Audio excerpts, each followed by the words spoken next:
आरव 14 साल का था। वैसे तो पढ़ने में वो काफी होशियार था, पर वो मैथमेटिक्स के सब्जेक्ट में बहुत वीक था। इसलिए वो हर शाम स्कूल के बाद अपनी कॉलोनी के पास वाली एक पुरानी अपार्टमेंट बिल्डिंग के तीसरे फ्लोर पर महेश सर से मैथ्स ट्यूशन पढ़ने जाता था। महेश सर का फ्लैट एक छोटा सा 1 BHK था। एक ड्राइंग रूम था जहां वो बैठकर बच्चों को पढ़ाते थे। उसके साथ एक छोटी सी किचन थी और एक पतली सी गैलरी जो बेडरूम तक जाती थी। उनकी बिल्डिंग लगभग 30 साल पुरानी थी। दीवारों का पेंट उतर चुका था और सीढ़ियों में हमेशा नमी की बदबू रहती थी। लेकिन महेश सर उस बिल्डिंग के सबसे मशहूर ट्यूशन टीचर थे। लोग कहते थे कि उनके यहाँ पढ़ने वाला हर बच्चा क्लास में टॉप करता है। महेश सर अकेले रहते थे। उनके बीवी बच्चे नहीं थे। वो हमेशा ही बहुत शांत रहते थे, कभी चिल्लाते नहीं थे, कभी किसी बच्चे पर हाथ नहीं उठाते थे। पर 2 बातें सबको अजीब लगती थी। एक, महेश सर रात के 8:30 बजते ही क्लास ओवर कर देते थे, भले ही वो बीच क्वेश्चन में हो, और वो सब बच्चों को जल्दी जल्दी घर से बाहर निकाल देते थे। और दूसरी अजीब बात ये कि आज तक उनके किसी भी स्टूडेंट या आस पड़ोस वालों ने उनका बेडरूम नहीं देखा था। अगर कोई बच्चा गलती से भी उनके बेडरूम के करीब जाता था तो वो उसे जोर से डांट देते थे। एक शाम क्लास खत्म होने के बाद महेश सर ने आरव को रोक लिया। उन्होंने कहा कि एग्जाम्स पास आ रहे हैं और उसे थोड़ी एक्स्ट्रा प्रैक्टिस की जरूरत है। उन्होंने आरव को अगले दिन शाम को 7 बजे आने के लिए कहा। आरव बहुत खुश था। उसे लगा कि सर उस पर स्पेशल मेहनत करना चाहते हैं। अगली शाम जब वो फ्लैट पर पहुंचा तो सिर्फ वो और महेश सर ही थे। उस दिन पहली बार था जब आरव अकेले ही महेश सर से पढ़ रहा था। सर ने उसे अलजेब्रा के कुछ मुश्किल सवाल दिए और वो उन्हें सॉल्व करने लगा। सर उसे बड़े प्यार से अच्छे से सिखा रहे। घंटा बीत चुका था। ट्यूशन का टाइम बस खत्म होने ही आया था कि बाहर अचानक तेज आंधी चलने लगी। कुछ ही मिनट्स में इतनी जोर की बारिश शुरू हो गई कि सामने वाली बिल्डिंग भी मुश्किल से दिख रही थी। तभी महेश सर को आरव के पापा का फोन आया। उन्होंने बताया कि तेज बारिश और हवा की वजह से रास्ते में एक बहुत बड़ा पेड़ गिर गया है, जिसकी वजह से ट्रैफिक पूरी तरह जाम हो गया है और उन्हें आरव को पिकअप करने में अब कम से कम 1 घंटा लगेगा। आरव के पापा ने महेश सर से रिक्वेस्ट की कि जब तक वो आ नहीं जाते तब तक वो आरव को अपने घर में ही रखें। महेश सर ने हामी भरी और फोन रख दिया। लेकिन फोन रखते ही महेश सर घबराहट के मारे बौखला गए थे। रात के 8:30 बज चुके थे। महेश सर ने घर के सारे खिड़की दरवाजे बंद किए, ड्राइंग रूम का दरवाजा अंदर से लॉक किया और कुछ पल चुप खड़े रहे। ऐसा लग रहा था कि जैसे वो किसी बात का इंतजार कर रहे हों। फिर वो धीरे से आरव से बोले, आरव तुम यहीं ड्राइंग रूम में बैठकर क्वेश्चन सॉल्व करो। मैं कुछ देर बेडरूम में जा रहा हूँ और ध्यान से सुनो कि चाहे तुम्हें मेरे बेडरूम से कुछ भी सुनाई दे, किसी भी हाल में मेरे रूम के अंदर मत आना। ये कहकर महेश सर हड़बड़ी में गैलरी से गुजरते हुए बेडरूम में चले गए। बेडरूम का दरवाजा धीरे से बंद हो गया। आरव को महेश सर का ऐसा हाव भाव देखकर बेहद अजीब लगा, लेकिन फिर उसने चुपचाप क्वेश्चन सॉल्व करना शुरू कर दिए थे। तभी बेडरूम के अंदर से धीमी सी फुसफुसाहट आई, जैसे बेडरूम के अंदर से कोई आपस में कुछ खुसफुसा रहा हो। कई आवाजें एक साथ बहुत धीरे धीरे बोल रही हूं। आरव ने ध्यान से सुनना चाहा, लेकिन अचानक से सब शांत हो गया और तभी एकदम से पूरे फ्लैट की लाइट चली गई। पूरा घर अंधेरे में डूब गया। सिर्फ बाहर चमकती बिजली की रोशनी जो खिड़की से आ रही थी वो कुछ पल के लिए कमरे को रोशन करती और फिर सब कुछ दोबारा काला पड़ जाता।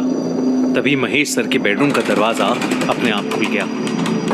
अंदर घना अंधेरा था, लेकिन आरव को लगा कि दरवाजे के अंदर से 2 लाल चमकती आंखें उसकी तरफ देख रही हैं। उसने महेश सर को आवाज लगाई, सर, महेश सर, क्या आप हो अंदर?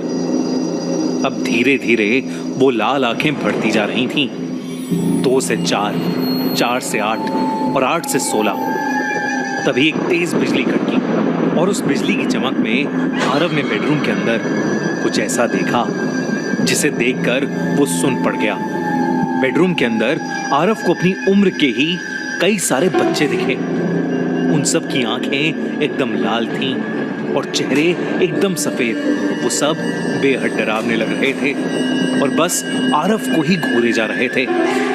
पर जैसे ही बिजली कड़कना बंद हुआ और अंधेरा हुआ, वो चेहरे और आंखें गायब हो गए। तभी उसे बेडरूम के अंदर से एक ऐसी चीख सुनाई दी कि आरव के शरीर में सर्दी की लहर दौड़ गई। आवाज महेश सर की थी। एक चीख, फिर दोबारा।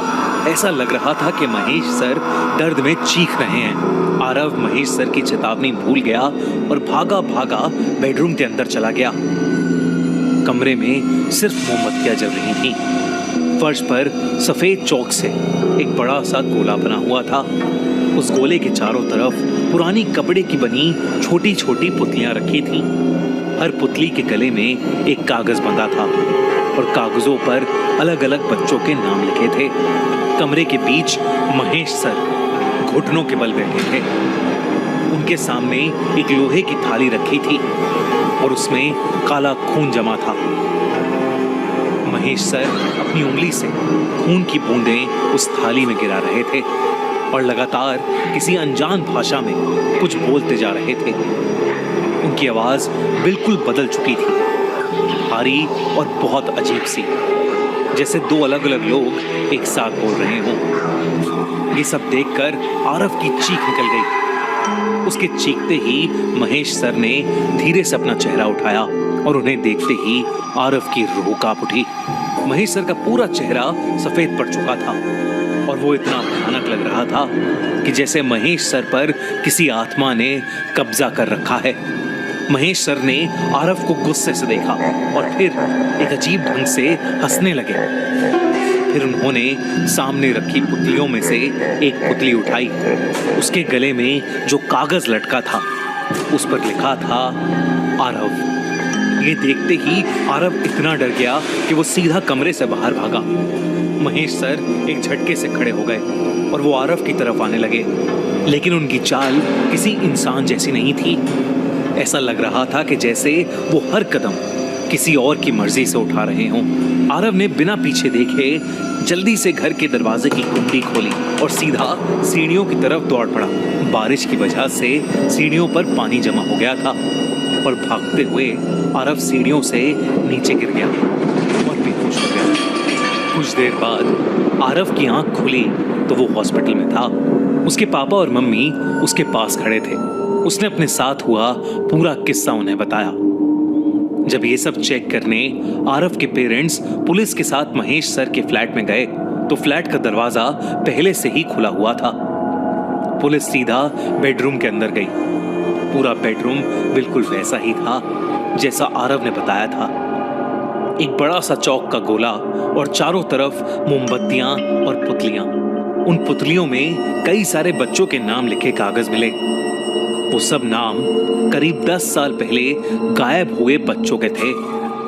ये देखकर सब लोग शॉक थे, पर महेश सर का कोई नाम और निशान नहीं था। ऑफिसर जब बेडरूम से अटैच्ड बाथरूम में गया, उसकी आंखें फटी की फटी रह गईं। बाथरूम में महेश सर की लाश पड़ी थी। उनके मुंह से झाग निकल रहा था। ऐसा लग रहा था कि जैसे उनको किसी ने जहर से मारा है। वहां एक लेटर भी पड़ा था जो महेश सर की हैंडराइटिंग में था। वो पढ़कर सबके होश उड़ गए। उसमें महेश सर ने लिखा था कि 10 साल पहले उनके ऊपर एक ऐसे इंसान की आत्मा चढ़ गई थी जो मरने से पहले बच्चों का मांस खाता था। रात होते ही वो उनके शरीर को पूरी तरह काबू कर लेता था और उसी शैतान ने 10 साल पहले महेश सर के हाथों से मासूम बच्चों को मरवा डाला था और उन्हें हमेशा हमेशा के लिए अपने काबू में कैद कर लिया था। पर अब उनसे ये सब सहन नहीं हो रहा और ताकि वो किसी और बच्चे को न मार दें, वो खुद अपने प्राण त्याग रहे हैं। ये लेटर पढ़कर सब लोग हैरान थे और इस इंसिडेंट के बाद इस अजीब से केस को यहीं क्लोज कर दिया गया।